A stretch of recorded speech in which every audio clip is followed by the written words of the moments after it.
Testing. This thing live. We're good. Nils, I'm really happy to have you on this live show.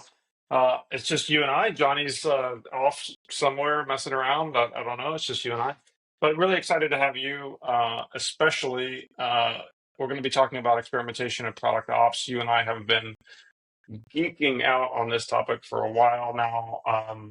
And there's people listening in. We both alluded to this topic this week in some LinkedIn posts. We both talked a little bit about it, and we both kind of alluded to the fact that we've got a paper that's coming out on this topic. Lucas Vermeer is also an author, and he'll maybe speak more to like the connection to his previous papers and things like that. But anyway, Nils, yeah, happy to chat with you on this. I also want to just give you a ton of credit for pushing both Lucas and I on this topic. I think that you assembled a little bit of a team here where I came in with data. Lucas has got just such a great perspective from the flywheel paper and his thoughts on the product operating model especially. And so you did it really efficiently. I've written a lot of scientific or like peer reviewed papers in the past, and I look at them like I think it's equivalent to having a baby. Like Yeah. it's like that much pain. I'm just gonna say that this is what I feel. Uh, and so yeah, so thank you for that. I really appreciate it. Yeah. Any commentary to start off? Yeah, I mean, first of all, thanks a lot for inviting me to the show. I really like this because of like this nice vibe, right? Like this sideshow. So really happy to be here. And regarding the paper, I mean, I just have to give the credit back, right? Because like I feel this was just a very natural thing that we got together, and like it was very nice to discuss this. Like we spent a lot of evenings, like discussing through things. And yes, I mean, in the end, I was sort of like writing it together because I sort of have the sort of muscle memory a bit, right, for like writing these papers. But in the end, like as you said, right, it was just something that just naturally came together.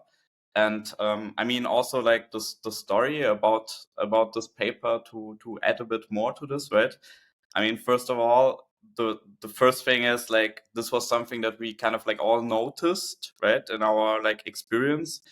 Second, there is this flywheel paper that sort of tries to go into this direction and sort of like map some let's say maturity frameworks out for organizations. And Lucas was one of the authors. And third, the deadline for the conference where this initial flywheel paper was coming up, and luckily we were accepted there. So I think that's in general a very, very nice story, and yeah, like very happy about this for sure. Yeah, so I want to give people a little bit of meat, we can pat ourselves on the back, and people listening are like, what the hell are they talking about? So I want to give them a little bit of meat to look at and visualize. And this will be the first time I actually share my screen on this sideshow, but I think it's just fine. I'm going to try this here a little bit. So for those people listening in, I'm going to share my screen here. And what we're looking at is this mural board. And I talked a lot about this mural board about a year ago. I interviewed a bunch of folks, and I started structuring this mural board, and it kind of got out of hand. I mean, it really went to an interesting place. But the mural board is public. It's accessible. People, I've shared links to it. I can do that again. I got a bunch of cool assets that I've gathered here on the left, and the interviews are all through here. These are not all of the interviews that I did. These are just the ones that, for the most part, allowed me to kind of either publish the video or publish some of the summarized excerpts of it. And then I started to, like you said, notice that pattern and sort of place organizations on this graph. It changed, and we can get to that. But effectively, your y-axis is an operating model, and the x-axis is how you might structure your team or your program or experimentation generally. And so, as I said in the LinkedIn post today, instead of asking the question of like how mature is your experimentation program, we instead ask the program is how does the structure of your organization influence how well you experiment or don't, how well you don't experiment. And there's connection here to all sorts of cool stuff. Product operating model, of course, operating model maturity, the critical McKinsey study, And in the end, like, this is my favorite kind of representation of what's going on here. We've got these quadrants to focus in on here. And that's what we talk about in the paper of the definition of these quadrants. I think the big contribution of the paper is this language and the ability to sort of put yourself on a map and then ask the question is, how do I get from here to there? Or why are these organizations up there and mine is down? Those are healthy questions. And I think then you can ask a second order question of, how might I leverage different mechanisms to get myself there, centers of excellence and things like this. So I'm going to stop sharing, and we can kind of get into a little bit of the Q&A. But that's kind of the meat of what we're talking about, and I think where the big contribution comes in from. So my first question to you, Nils, I think maybe you want to just, it's not even on my script that I sent you questions, but maybe you want to bring in the flywheel paper here specifically. And this is a little bit of Lucas's domain, but we didn't allow him to come to the sideshow here, and we'll get him in later or something. But talk to me a little bit about where this kind of comes in from the flywheel standpoint and how it might kind of touch on that. Therefore, yeah.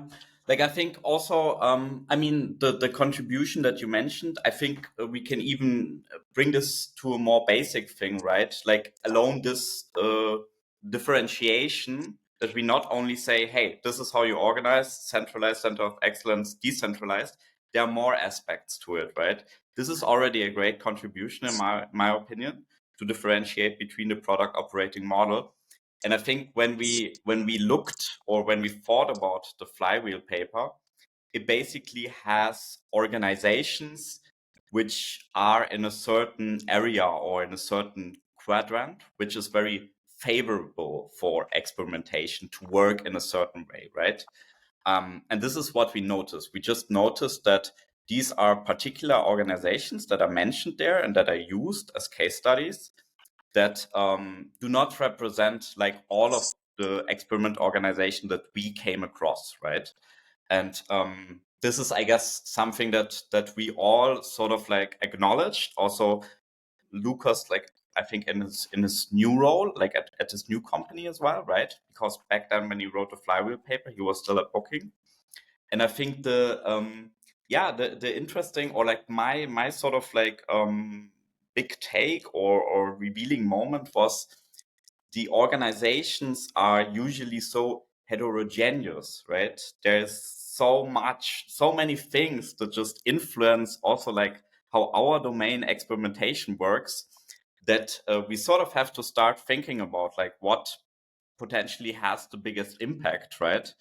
And based on these interviews that you did and that you could also see like in this Miro board, essentially, what plays just a huge role is the operating model, right? Is it feature led? Is it product led?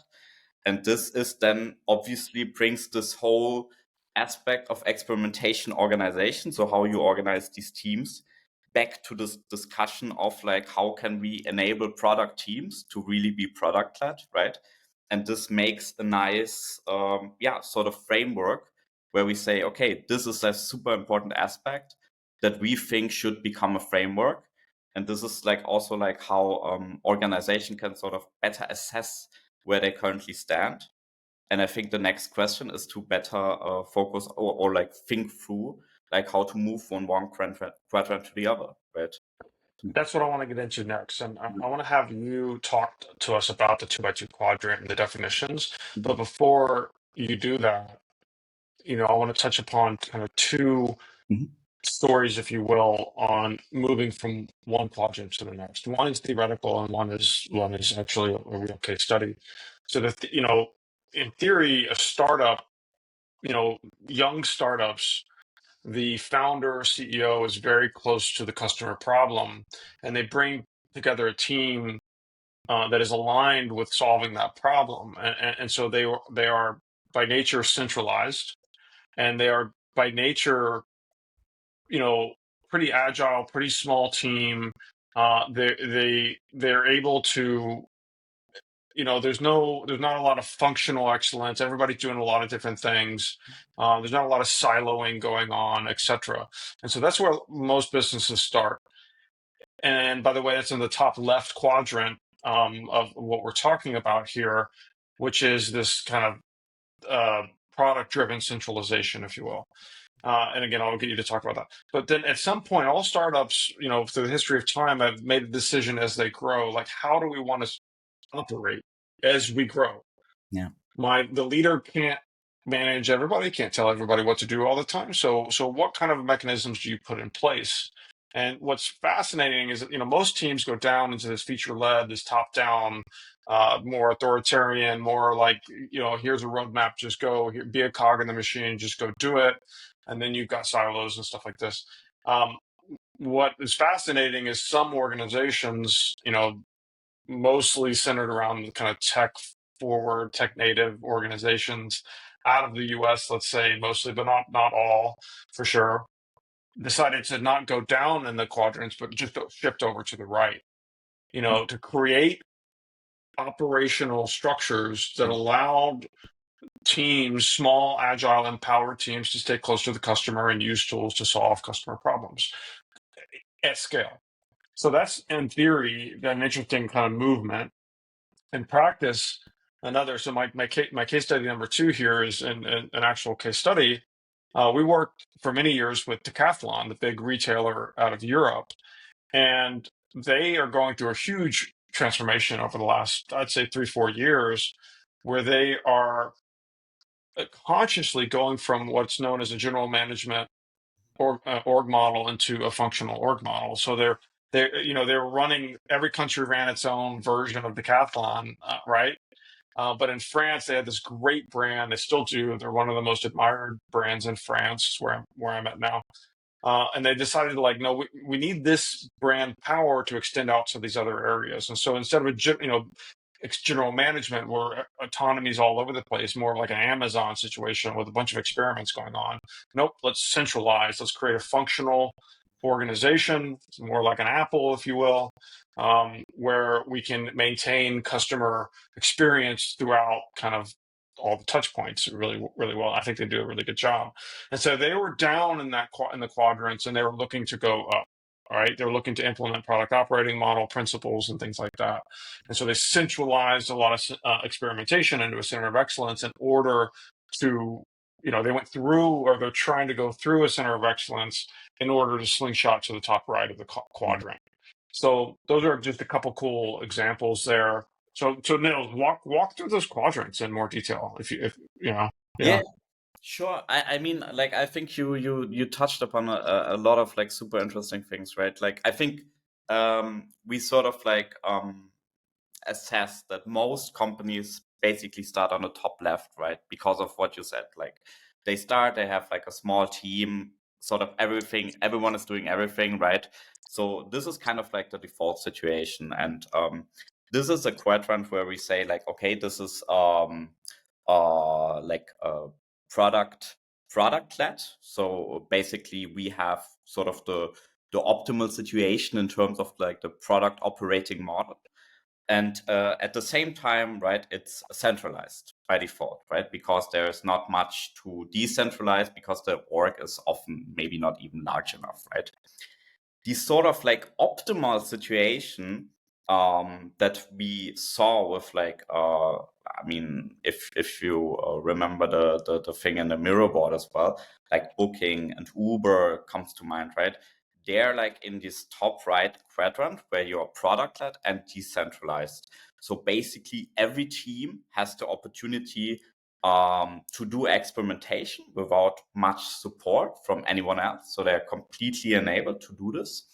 And also from a product perspective, they use experimentation as a, let's say, continuous thing. It's just a part of the product development lifecycle, right? It's how they ship, how they develop product, how they build, Exactly. how they decide what to build. Yeah. And this is and they can do this, right? They don't need extra support, and that's the sort of optimal solution. And this is what the flywheel paper is describing. However, what we also of course saw is what you just described, right? That a lot of companies sort of move down from this first step. So from becoming product led, they rather become feature led, which means that essentially instead of using experimentation as sort of like a continuous way to develop feature, they rather use it as validating something that they already sort of like have in mind, or that they already like sort of wanted to build.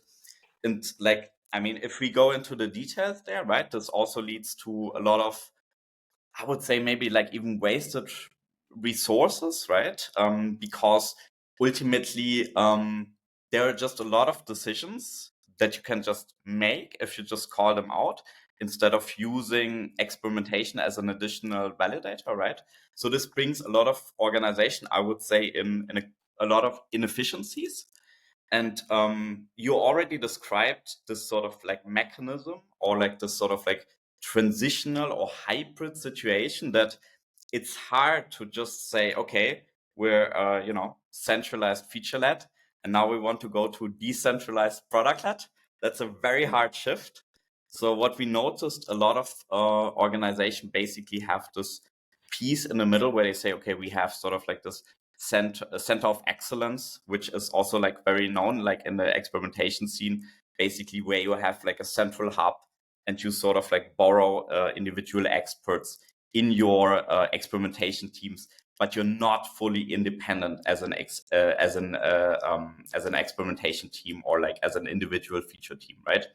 And this is sort of like the transition that you just described, that probably a lot of organizations go through in order to finally achieve then this sort of perfect situation on the top right. Yeah. Yeah, and I think a couple clarifying pieces I'd like to add here, because one is that it's a bit of a fractal model in the sense that this can describe your entire org, but it can also describe just kind of your team and your division or whatever that is there. And so you can be kind of this in the top left quadrant and a giant enterprise, but you're kind of this small growth team that just got built, started up, and you're kind of this, you kind of guerrilla around and to solve problems and everything like that. But then how do you grow, and how do you get other people to have that mindset, and where do you shift on the quadrant? Secondly, the terminology here, product led with Marty Kagan, it's very well known that and there's some suitcase terminology here, because product is, we're not only talking there's uh, it also can be applied to marketing teams and all of this stuff as well. And then the other side of that spectrum is the feature led management, or feature management, also IT management or project management. And the idea there is that I want to also relay some biases here, because I think that you alluded to it earlier. We think the top right is the good place to be. Mm. These are all where the hypergrowth companies tend to be. And so, like, okay, if you're hypergrowth, that's where we want to be. The McKinsey research that benchmarked over 400 organizations saw this correlation between the product operating model way of working and business results and innovation. So there's like real data on this whole concept. And so based on that data, not just our gut, we think we want to be up and to the right. That said, it's a strategic decision to operate that way, meaning the opposite is not stupid. You can have an authoritarian company that tells you exactly what to do, when to do it. Here's the roadmap, ship this roadmap. The argument to be made that is not, that is inferior, is that you have kind of you can have a weak link in that chain, right? Being that one leader that thinks he knows is right, versus sort of a bottom up intelligent system that allows tools to be in these different areas, and for people to discover and innovate and ask questions, and so in a world where you've got changing market conditions, you probably want the situation that maximizes adaptation rather than one that thinks it knows how to solve this market. And but maybe that company's in harvest mode. Maybe Apple.com right now is in harvest mode. They don't need to test, they just need to harvest and make a bunch of money for the next 10 years, and stakeholders will be fine for a while. Yeah. So anyway, it's a strategic decision on where you are there. It's just the patterning is such that the the companies that are in the top right are hyper growth companies, and there's something to learn from there, and that we should really think about. So Yeah. yeah. No, I think that's actually a good clarification. I mean, I guess like what I mentioned is maybe a bit biased or sounded a bit too negative, right? There is no judgment involved, right? So it's not like we see these companies on the top right that we often have in mind and that often sort of like also like, let's say, are thought leaders or like have a lot to say about experimentation, right? But there are a lot of reasons, for other companies to also like be in this lower quadrant, and I also think it makes no sense to judge this, right? But to just point out that we see these effects and also like this data from McKinsey, right? Yeah. Now I want to ask you a question about like how experimentation starts to look and feel to you personally. Like how does it manifest and how does it look, and what are some of the maybe the pains or some of those the implications there? And I want to premise this question with a little bit of two things. One is my own experience, but two is my interview with Marty Kagan, where we talked a little bit about his perception of what experimentation really is, and it not being optimization necessarily. And he actually, I don't know if I need to rewatch that section. He didn't have bad things to say about booking, but he did contrast like booking with Amazon, for example. Yeah. And he's like, okay, so booking's doing a lot of this, experimentation, but he not in his definition. It's more like optimization and kind of like small tweaky type stuff where experimentation, big bet taking, like the Fire phone that failed and this that failed, but AWS went nuts. And, these are, in his mind, I think, in his definition of experimentation, uh, these are big bets. These are investments that either pan out or not pan out. And that's where I think we all look at experimentation as an operating system. And in my experiment, this is circling back to my question to you, how is experimentation, how does it manifest differently as different orgs in those different quadrants? Mm. Where I see it in a lot of orgs down low, they look at it as a channel, they look at it as a source of revenue, and it's siloed in a single spot. Mm. There's a lot of conversations about reporting and metrics and what have you done for me lately. Whereas when it's up in the top set of quadrants, it's just how you breathe. It's Mm. just how you function. And you can start to have conversations about connecting the experimentation machinery Mm. to the critical business decisions and bets that the business is taking. Mm. Should we go product led growth or sales led growth? Should we introduce a whole new channel, TikTok? Should we do a whole new product like deodorant?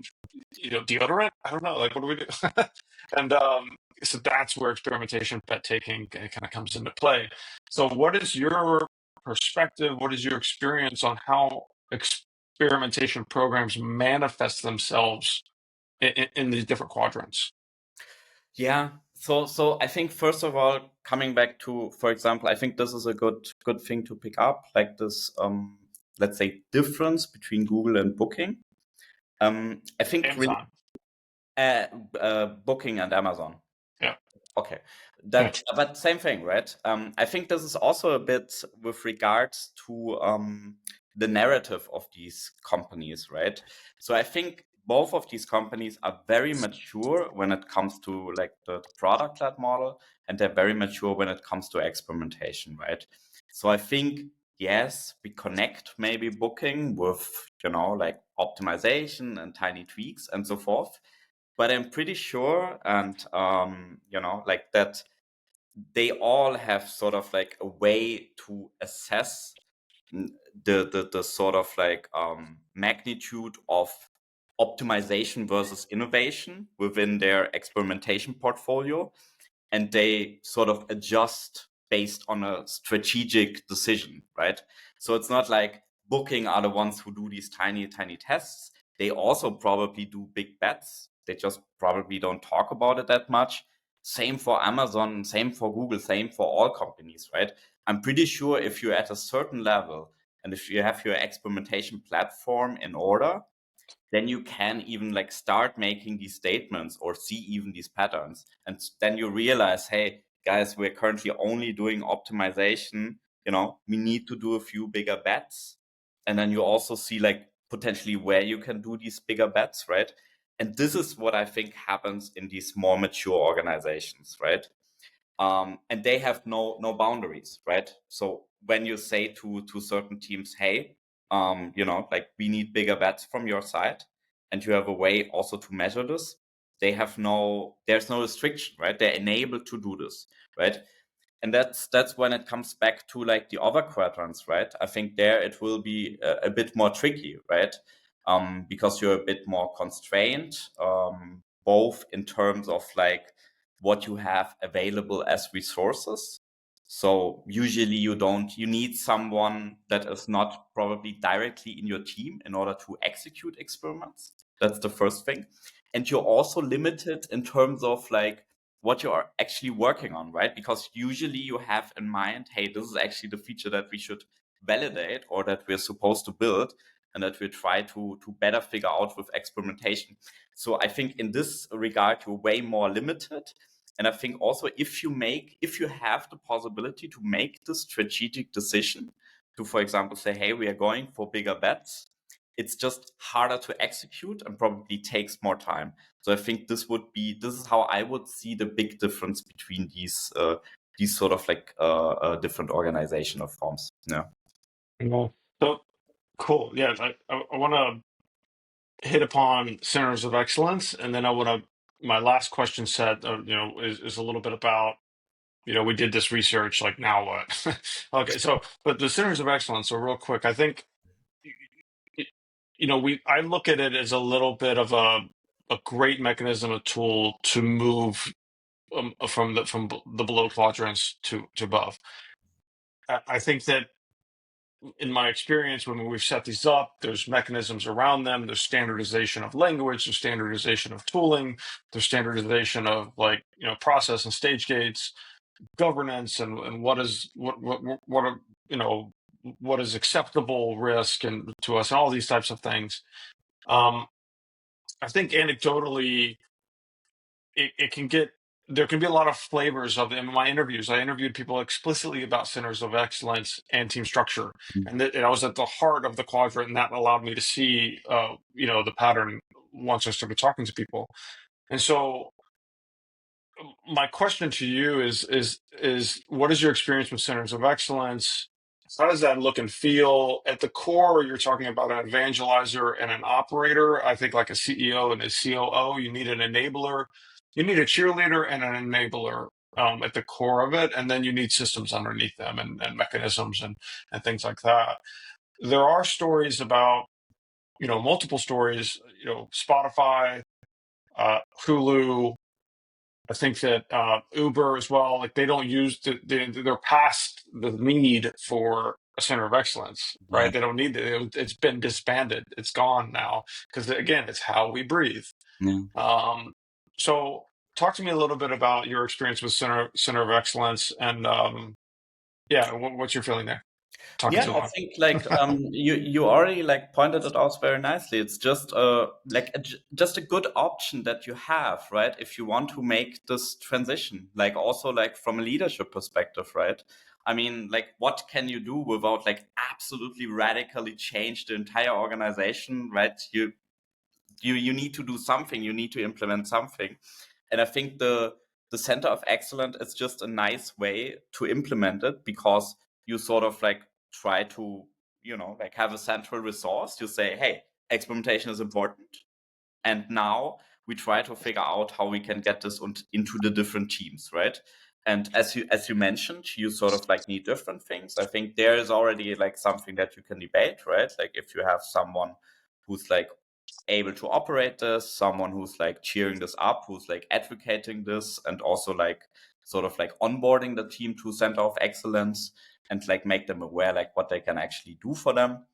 And I think now like what I already sort of like noticed is that the way that these centers of excellence are like implemented are just like very different, right?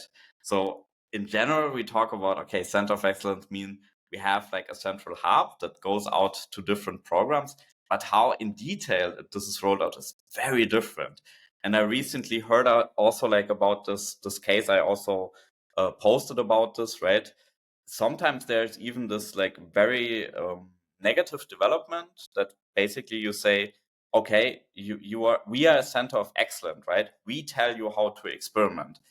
This, like, even in some organizations, this becomes, people like groups, Elitist. they hate them, right? Yeah. Because, like, why are they excellent? Like, yeah, we also know how to run experiments. Why do they need to tell us this now? Like, This is and Microsoft changed their language to, I think it's center of enablement or yeah, something like this. Yeah, engagement, I think. engagement. I think. Yeah, yeah. It's That was an interesting thing for me, and I think this is true, right? Like, you should be very mindful of this, because, like, I mean, like, of course it always immediately touches the aspect of culture, even though I don't like to talk about it that much. But, like, in this case, it's really important, because you implement something new, a new team, and of course this team needs to be able to justify why they're there as well. mm. And so this just becomes a very important. It also, depending on in which situation a company is, right? This can be a very debated topic, and this can also go wrong, right? So you need to really pay attention on how you implement this, and also make sure that like, you sort of like involve the teams and make it easy for them to work together. And so, but in general, so like, I just want to like, highlight that this can go wrong. There are things that are potentially not so good, but in general, I think it's the best first step for a leader to say, hey, we want to transition to more experimentation, more enablement of experimentation, like, more into the mood of, hey, we do not build feature X and then later validate it, but rather we want to explore what is out there, what else can we build. And I think this is the first step towards this. And I think this makes a lot of sense, but there are nuances. That's what I want to say. Yeah. I think that experimentation is a Trojan horse to changing how a business operates. I think that there's organizations at the bottom of the quadrants Yeah. that they introduce experimentation and it becomes a virus to a Wow. different way of thinking and operating.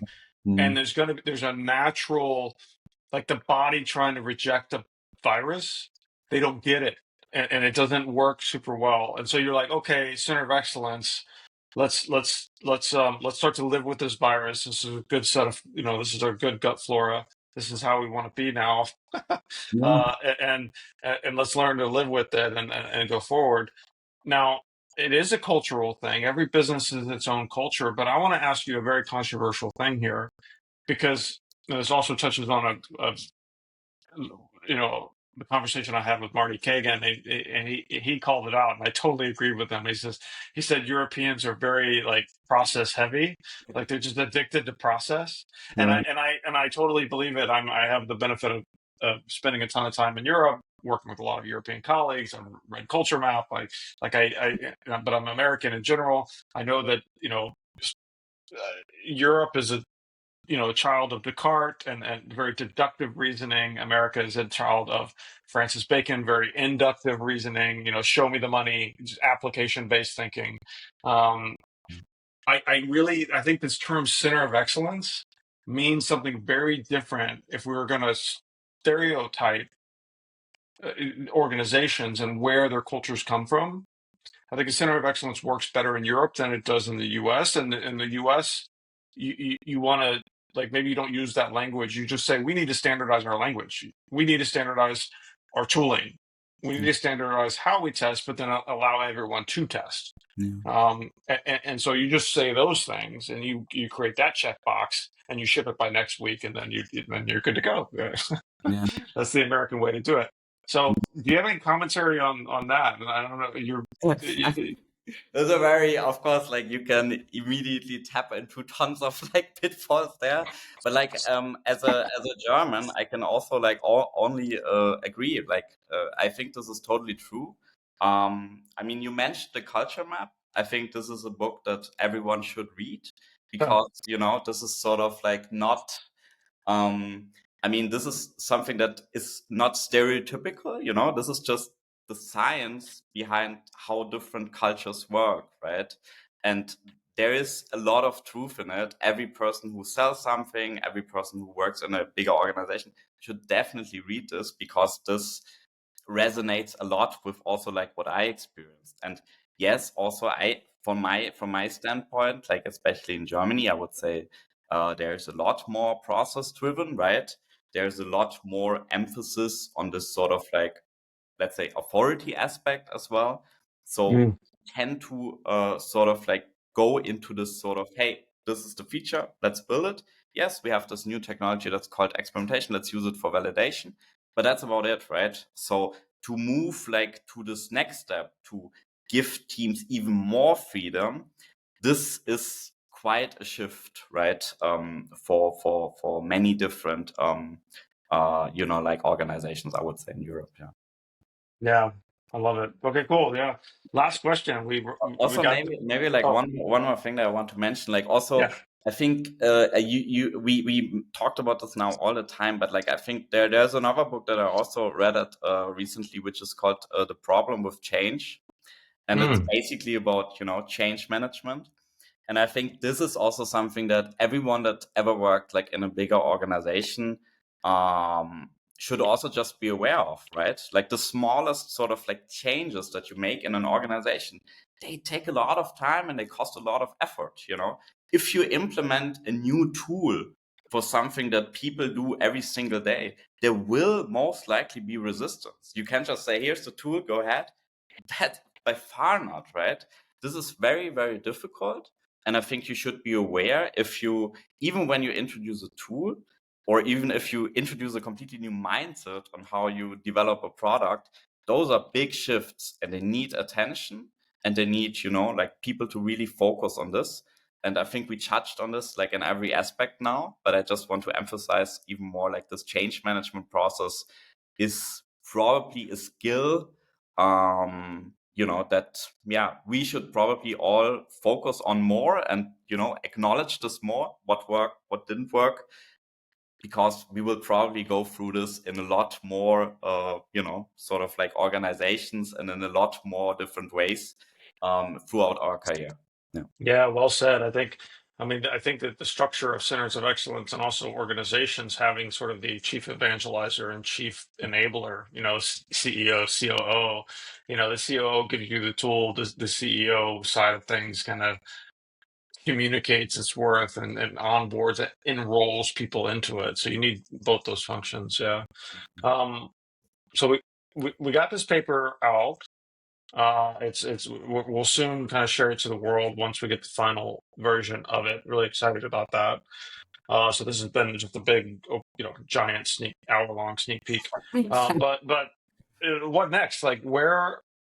Yeah. I mean, I saw that cool paper out today by that I tagged you on today with some organizational stuff there. And by the way, the TLDR on that one is Center of Excellence, enabling. It's everything that we're talking about. Um, but like what next for you and and the research I know that you're poking in towards. I'll start on my side of things. I'm very interested in a little bit of what we touched on in terms of implementing some of these more complex tool sets, and then how companies then leverage that implementation the most successfully. So I've started a new interview series interviewing the process of implementation. I interviewed, for example, uh, Marcel at Zalando in terms of you guys implementing Yeah. your tool there and talking about EPO. I talked to Kevin Anderson over at Vista, talking about StatSig. I'm talking, in a couple weeks to AJ Long over at FanDuel about Amplitude. I'm talking to the guy that runs a platform at Marriott, talking about Adobe. I'm thinking about these tools that are a little bit on the platform side for experimentation, the more complex ones, let's say. and okay, you bought a Cadillac, what now? Yeah. And like, how do you expand that knowledge share? How do you, as you teed me up for this transition, that's where my research is going. I've got a bunch of interviews there that are I'm starting to build. I've got maybe 10 now, and I'm adding to it. Where are you going with your inquiries around experimentation on how to, within your org or outside of your org, just generally, where are you going with it? Yeah. So I think like the interesting thing about like these organizational aspects of experimentation, like in I think in academia we do not talk about it that much, and I think we should talk about it a lot more. So I think this sort of like research that we did, for example, is something that you can definitely take further. And with taking further, I especially talking about like quantifying like what we actually saw there, validating sort of like the different routes, like having more use cases around this. So this would be an interesting aspect. But like my field is, I would say, like rather broad, right? I also wrote like recently an article about experimentation program metrics, which sort of like only puts this on a map literally and just say, hi, those are the different experimentation program metrics that exist. Because something like this was also not really discussed. But like what I'm also like interested in is, for example, like different, let's say, aspects or part of the experimentation process that are not really like on the radar yet, because we talk a lot about like this sort of aspect of analyzing experiments and maybe also like designing experiments. But what we rarely address is, for example, like this part of like hypotheses, right? Like hypotheses are important. That's probably something that everyone would tell you. But what does this imply, right? Like this means there is probably a best practice on how to, like write them down. But then there are a lot of like other questions that come up. For example, like if you have a set of, let's say, 120 or like 200 hypotheses, how do you prioritize them? How do you map them to different experiments and things like this? And this touches on like a lot of like deep, let's say, logic aspects of experimentation. But I think those are a couple of these areas that I want to touch like in the near future. Yeah. Yeah. I would also say you on the process side of things, as I'm doing these interviews around implementing some of these more advanced tools, Mhm. there's a big section of my questions that is around AI, of course. Yeah. And AI is changing the process, right? It changes the how. Yeah. The core, that's the key, and what it does, it changes the how. And so that's interesting. And the different tools are addressing that in different ways. But in the end, they don't, like the tool itself, no tool itself is done a great job. Some of them are okay, but they're not orchestrating that how really seamlessly. They'll have like point or acute applications of AI Yeah. to solve like particular problems. So like let's do a bunch of causal A/B tests of randomized controlled trials, but then how do you stand that up next to a dynamic personalization campaign or set of campaigns that are running all the time? Yeah. And then orchestrating all of that together alongside a bunch of acquisition incrementality testing that the marketing team is doing. And then how are you learning across all, stuff like that? Like, and how do you organizing that from a tech stack perspective, from a learning management perspective, from a data normalization, standardization perspective, et cetera, et cetera. So yeah. I mean, just a few words. I mean, AI can also like talk a lot about, right? But like, I think what you just mentioned, I think, is not something specific to experimentation, but No, probably to every business it's like process, right? Yeah. it's like tooling and data capability conversation, Yeah. right? Because that's what experimentation then like sits upon, right? Yeah. So yeah. But obviously, like I also wrote this paper with like 23 different use cases in the 8 different steps of the experimentation lifecycle, right? And I mean, there are a lot of different things that, in my opinion, you can do immediately, right? Nothing prevents you, for example, like something that we are also using is if you want to like sort of like rate the quality of a hypothesis, right? There's nothing that prevents you to just go to your favorite LLM and basically create 10 different criteria based on which you want a hypothesis to be evaluated. This brings a win-win situation because the sort of like people that want to create a better hypothesis can just go there and assess this. And as a central experimentation team, you can go there with all the hypotheses that you have and rate it, and basically have like a quantitative aspect towards like how the hypothesis development basically improves or is not improving. So this is just one example of like many different use cases of AI in this context.